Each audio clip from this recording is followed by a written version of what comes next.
இந்த வீடியோவில் வந்து எங்கள் அம்மா மாவாட்டி இருந்ததுனால இன்றைக்கி வந்து தோசை ஊற்றித்தாங்க அப்படின்னு கேட்டதுனால தோசை ஊற்றி தந்தாங்க.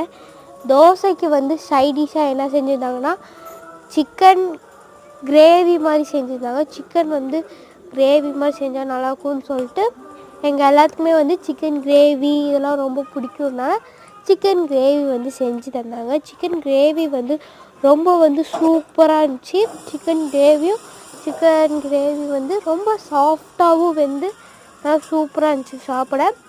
அதுக்கப்புறமேட்டு சிக்கன் சில்லி தான் செஞ்சுருந்தாங்க. சிக்கன் சில்லி வந்து அப்படியே சாப்பிடும்போது ரொம்ப செம்மையாக இருந்துச்சு. ரொம்ப அப்படியே சாப்பிடும் போதே அப்படியே செம்ம சூப்பராக இருந்துச்சு.